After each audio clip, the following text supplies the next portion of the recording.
ciddi tedbirlere başvurdunuz mu? Şöyle yapalım da bu millet efradını kurtaralım dediniz mi? Var mı peşin bir kararınız bu mevzuda? Kararınız yoksa her an karşınıza çıkan binlerce meçhulle boğulacak ve ezileceksiniz. Hayatınızı malumlar, prensipleri mecmuası olarak takdir edecek, tayin edecek, böyle yaşayacaksınız. Benim bu senem şudur, gelecek senem şudur, daha sonraki senem şudur, hayatımı şuna göre tanzim etmişim diyeceksin. Bir kısım seni tanıyan, gören, bilen malumlarla yüz yüze geleceksin. Ve rahatlıkla karar verecek, rahatlıkla yaşayacaksın. Ama bu mevzularda senin bir kararın, bir prensibin, yengeyle, muhterem hanımınla baş başa verip düşündüğünüz, karara vardığınız, prensip kararına vardığınız bir kısım meseleler yoksa, yığın yarından itibaren sizi bekleyen bir sürü meçhul vardır. Timsah gibi ağzını açmış bekleyen meçhuller vardır. Oğlunuz elinden tutup evinize getirdiği bir fettane sizi beklemektedir. Bir gün bir yerde oğlunuzun hançerlenmesi sizi beklemektedir. Üniversitede bir boğuşma haberi sizi beklemektedir. Kılığı, kıyafeti, tipi her şeyiyle köküne küsmüş bir kısım kimselerle düşüp kalktığı sizi beklemektedir. Bu yığın meçhuller birden üzerinize geldiği an edensiz dizinize vuracaksınız. Meçhuller iflahınızı kesecek, sizi tüketecek. Bütün onlar gelmeden evvel verilmiş bir kararınız var mıdır? Bunu da bir düşünüverin. Ben size arz edeceğim şeyleri arz etmeden evvel bunu da düşünüverin. Bütün bunların üstüne çıkarak 500-600 milyon İslam alemine bakıyoruz. Babaların yandığı aynı ocakta, alevi göklere yükselen aynı ateş içinde ahvadın yandığını, evladın yandığını görüyoruz. Ve biri yanarken öbürünün ders almadığını görüyoruz. Aynı çamurun içinde göz göre göre bir milletler batarken, cemaatler kıtağına kadar saplanırken, arkadan gidenler bir sürü gibi. Sağına soluna bakmadan, işi hesap etmeden, aynı bataklık içinde battığını, boğulduğunu ve gaybet ettiğini müşahede ediyoruz. Resul-i Ekrem Aleyhisselatü Vesselam'ın muciz beyan ifadesi. Sizden evvelkilerin arkasında takılacak, adım adım onları takip edeceksiniz. Gaybin gözüyle görmüş, bir televizyon ekranında seyreder gibi etmiş ve sonra bize duyurmuş. Vaziyet alın, dikkat edin, mayınlı tarlada yürür gibi yürüyün. Her an bir infilakla yüz yüze geleceğiniz endişesiyle adımlarınızı dikkatli atın demektedir sözler. Daha binlerce melanet, binlerce mezellet anlatılabilir. Merhum Akif, haya sıyrılmış inmiş öyle yüzsüzlük ki her yerde. Ne çirkin yüzler örtermiş meğer o incecik perde. Vefa yok, ahde hürmet, hiç emanet nasibi medlul. Yalan, raiç, hıyanet, mültezem, her yerde hak meçhul. Ne tüyler ürperir ya Rab, ne korkunç inkılap olmuş. Ne din kalmış ne iman, din harap, iman serap olmuş. Mefahir kaynasın, gitsin kesilsin vicdanlardan. Bu izmihlal ahlakı yürürken kalmaz istiklal. Bir fevza afakı sarmış, bir anarşi hüküm ferman. O kadar ki bundan tedirgin olanlar bile radyoaktif tesiriyle hastalanmış, malul hale gelmiş. Duygularını kaybetmiş, olup bitenlerden habersiz yaşıyorlar. Adeta herkes habersiz. Yara başka, dert başka, deva başka, mualece başka, müdahale başka. Bütün bu üst üste dertlere, bu yığın belalara, bu bizi boğacak hale gelen musibetlere karşı rahmeten lil alemin olarak gönderilen Resul-i Ekrem Aleyhisselatü Vesselam İnnemâ bu'istül mütemmime mekârimel ahlak. Şu bizi boğucu şeylerden sonra dudaklarımı aldığım zaman bana şerbet gibi geldi şu söz. İnnemâ bu'istül mütemmime mekârimel ahlak. Ben bahsolundum mekârim ahlakı itmam edeyim diye. Hakkın namütenahi nimetleri var. İnkişaf ettirme durumunda olduğunuz kabiliyetleriniz var. Mele-i Alâ'nın sakinleri arasında yerinizi alabilecek şekilde kabiliyetlerle teçhiz edilmişsiniz. Öyle istidatlarınız var ki sizi meleklerin arasına sokabilir.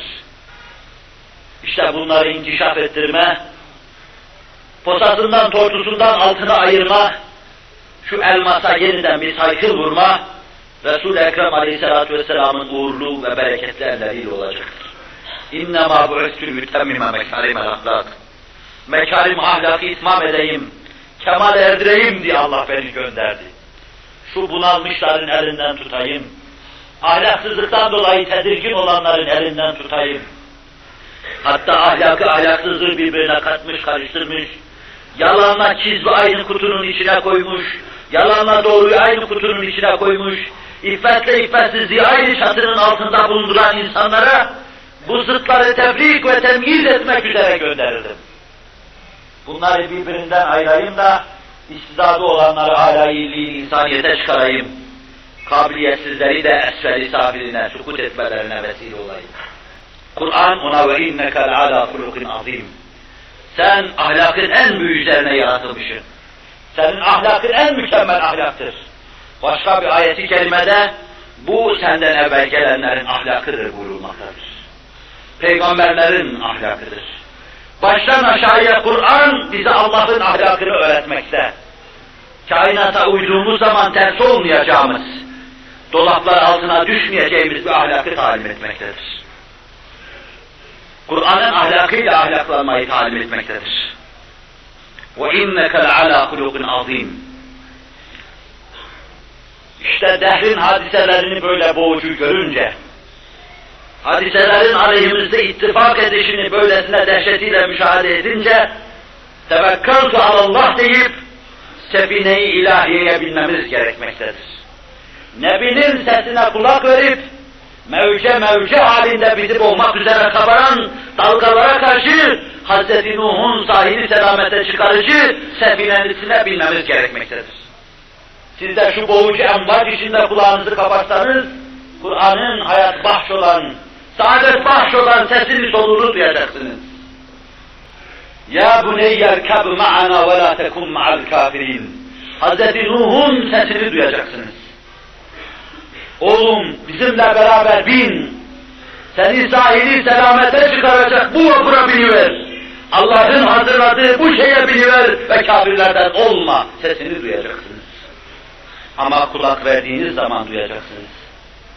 Size bahşedilen bütün nimetlerin fenaya giden cihetleriyle sizi tedirgin etmelerine, rahatsız etmelerine, ahlak noktasında sizi hiçe, ademe incirar ettirmelerine mukabil, diğer yönleriyle sizin baki hayatınızı hazırlayan keyfiyetler olduğunu müşahede edeceksiniz.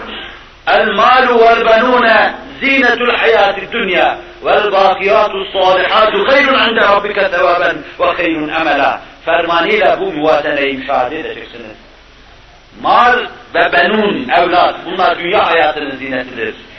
Cemali zineti ve debdebesidir, ihtişamıdır. Bakıp bakıp böbürleneceğiniz şeylerdir. Böbürlenip gurur duyacağınız, iftihar edeceğiniz şeylerdir. Ama bu işin bir yönüdür. Solan, özleyen yönüdür. Bozulan yönüdür. Bozulup kokup sizi rahatsız eden yönüdür. Dünyanız da bir noktada sizi rahatsız eder. Benununuz da sizi rahatsız eder. Bunlar Allah hesabını olursa, bakiyat salihat haline gelirse sizi hoşnut edecek ve cennetinize hazırlayacaktır. وَالْبَاقِيَاتُ صَالِحَاتُ خَيْرٌ عِنْدَ رَبِّكَ ثَوَابًا وَخَيْرٌ اَمَلًا olacak. Demek ki haddi zatında dünya malı iftihar edilecek şey değildir. Demek ki haddi zatında evlat onunla iftihar edilecek şey değildir. Ahirete Allah'a müteveccih olursa kıymeti olacaktır. Bakiyat ve salihat olursa kıymeti olacaktır. Burada bir tohum halinde ahirette semalara ser çekmiş ağaçlar ve başlarında salkım saçak meyveler halinde arz-ı idare ederse bir kıymeti olacaktır. Bunlar Kur'an-ı Kerim'in bizim için vaz ettiği prensipler içinde yolunu, yöntemini tayin etme. Şu ana kadar arz ettiğim tablo içinde bütün ağlamalı hallere, insanın içini yakan keyfiyetlere mukabil, hayat bahşolan keyfiyetlerdir. Yanan sineye, yüreğe bir bardak şerbet gibi şeylerdir. Ve bunlar da sadece Kur'an'ın eczane-i kübrasında bulunur. Resul-i Ekrem Aleyhisselatü Vesselam'ın hayat bahşolan, o nurlu, bereketli elleriyle nesçettiği örgü içinde, insicam içinde olabilir. Cenab-ı Hakk'ın hayat bahşolan vahyinin soluğu, sesi, nefesi içinde bulunabilir. Vahyin semavi sadasına kulak kabartıp, kulak kesilip, onunla hayatı bahşolmaya Allahu Teala ve Tekaddes Hazretleri bizleri muvaffak kılsın inşallah Teala. Binbir derdin, alamın sokaklarımızda salma gezdiği, kol kol dolaştığı şu devirde dertlerimizi düşünmeye bizleri muvaffak kılsın. Ben sadece sizi düşündürmek, düşünmeniz gereken bir kısım hususlara dikkati çekmek için ve kendimi sıkarak, zorlayarak, batılı tasvir etmeme hususunda da hassasiyet ishal ederek bir kısım meseleleri arz etmeye çalıştım. Haddi zatında arz ettiğim şeyler bir derdin dermanı değildir. Belki derdin çeşitli yönlerine baktırmadır. Beyinde bir ur vardır, tümör vardır. Ciğere musallat olmuş, mideden geçmiş bir kanser vardır. Böbrekler içinde teşekkür eden taştan çürümüştür. Ve bunun için siz her an içinizde bir iltihaptan, bir idrarın kana karışmasından, bir üre tehlikesi geçirmektesiniz. Bağırsaklar düğümlenmiştir. İçinize aldığınız şey dışarıya çıkmamaktadır. Çepeçevre Hazreti Eyyub'un dertlerini unutturacak binlerce hastalıkla malemal bulunuyorsunuz. O Hazreti Eyyub'dan bin beter dertlere müptela bulunuyorsunuz. O bir iki tane derdin sevkiyle, bir iki tane derdin kamçılamasıyla vacib-ül vücuda teveccüh etti, sığındı, derdine derman istedi. Ve işte anlatılan şeyler bunlardan ibarettir. Bunları anlatmaktan maksat da Hz. Eyyub'un dediği gibi Rabbi inni messeniyed dur ve ente erhamur rahimin demektir. Ey Rabbim bana zarar isabet etti, sen erhamur rahiminsin demektir. Onun rahmaniyet ve rahimiyetine sığınmak, nefsimize karşı merhametli olmak, ailemize karşı merhametli olmak, sokağa attığımız kızlarımıza karşı merhametli olmak, namazsız, niyazsız evlatlarımıza karşı merhametli olmak, onların anarşist olmamaları hususunda hassasiyet ve titizlik göstermek, cemiyeti bozan, dejenere eden, korkunç tefessühten tefessühe sevk eden, çeşitli bozukluklar karşısında kollarımızı gerip bu ahlaksızlıklar karşısında durmamız için, durma hususunda hassasiyet göstermemiz için Allah'a dayanmak ve merhametli olmak. Merhametli olursak Allah bize merhamet edecektir. Şu bozulmalar, tefessü etmeler karşısında biraz duyarlı olursak rahmet imdadımıza yetişecektir. Resul-i Ekrem Aleyhisselatü Vesselam öyle ferman ediyor. İrhamu men fil ard yerhamkum men fis sema. Yerde bulunana siz merhamet edin ki meleği alanın sakinleri veya Allah size merhamet etsin. Evlatlarınızı acıyın ki Allah size acısın. Yavrularınızın yanması önüne geçin ki siz kendinizi alev alev ateş içine atın ki Allah da size merhamet etsin. Dert maddi dert değildir. Alev insanın cesedini yakan alev değildir. Ölüm ve felaket trafik kazalarında meydana gelen felaketler ve ölümler değildir. Belayı ekber odur ki insan özünü gaflete salıvermiş, duyarsız hale gelivermiştir. Bundan daha büyük bela, bundan daha büyük musibet olamaz. Bela odur ki anne baba evin içindeki yangını bilmez. Bela odur ki çocuğun namaz kıldığına, kılmayışına karşı duygusuz ve hissizdirler. Bela odur ki kızlarının açılması karşısında duygusuz ve hissizdirler. Okula gidişi, gidişteki prensipleri karşısında duygusuz ve hissizdirler. Bezenir, düzenir gider. Can alıcı bir çalınla okula gider. Okumak için bütün bunlara lüzum var mıdır? Okulun sırasında oturmak için en güzel elbiseleri giymek şart mıdır? Kitap okumak için dudağın boyanması zaruri midir? Göze sürme veya başka şey çekmek, kitaba bakmak için şart mıdır? Ama niçin fettanlara mahsus bahar bu keyfiyet irtikap edilir, iktisap edilir? Niçin bütün bunlar yapılır? Baba bunlardan habersizse, bundan daha büyük talihsizlik, bundan daha büyük gaflet, bundan daha büyük delalet olamaz. Bütün bunları bilmeyen baba kadar kem talih bir baba yoktur. Bunun için biz dert olarak, kanserden daha korkunç dert olarak, insanlara musallat olan en salih hastalıklardan daha büyük dert olarak, ahlaki sukutu, ahlaki buhranı görüyoruz. Ve başkalarının yaptığı gibi bu mevzuda sadece ahlaksızlığı dile getirir, onun destanını yazar, destanlar yazmayı da düşünmüyoruz. Resul-i Ekrem Aleyhisselatü Vesselam'ın Havz-ı Kevser'in başında durur gibi durup da millete ilaç takdim ettiği noktada durup onun takdim ettiği ilaçları insanla intikal ettirmeyi düşünüyoruz. Kur'an'ın ahlak prensipleriyle bunalmış neslin, insanlığın imdadına cemaat olarak, inanmış insanlar olarak, Mevla'nın huzuruna gelmiş insanlar, yüz yere sürmüş insanlar, alnını tozlu topraklı halılarda hazmı nefsederek, onurunu kırarak yerlere sürmüş insanlar olarak bu vazifeyi yapmak istiyoruz. Cenab-ı Hak bu vazifeyi en mükemmel şekilde bizlere yaptırsın, bizleri aziz kıldığı milletler arasında aziz kılsın. Şunu da intikal ettirmeden geçmeyeyim. Maruz kaldığımız şeyler cahiliye devrini çok aşkın şeylerdir. Cahiliye devrindeki arsızlığı, huysuzluğu, ahlaki prensiplerin çiğnenişini bin beterini şimdi görmekteyiz. Resul-i Ekrem Aleyhisselatü Vesselam rahmetin muktezası olarak lüzum hissedildiği o asra gönderildi. O asrın bütün zulmetlerini dağıttı, avuç avuç onlara nur hüzmeleriyle imdatlarına koştu, hayatlarını tedbir etti. Bin beter olan bizler, bin katına muhtaç bulunuyoruz. İnayet ve kereminden dileyelim, dilenelim, Allah bizim imdadımıza da göndersin. Hz. Muhammed Aleyhisselatü Vesselam'ın şahsi manevisini, ruhaniyetini, aktaplarıyla, evliyasıyla, asfiyasıyla, vacib-ül vücut bizim için medet resan olsun. Elimizden tutsun, içinde bulunduğumuz esver-i safiliğinden bizi âlâ-i illîn-i insaniyete çıkarsın. لَقَدْ خَلَقْنَا الْاِنْسَانَ ف۪ي اَحْسَنِ تَقْوِيمٍ ثُمَّ رَدَدْنَاهُ اَسْفَلَ سَافِلِينَ.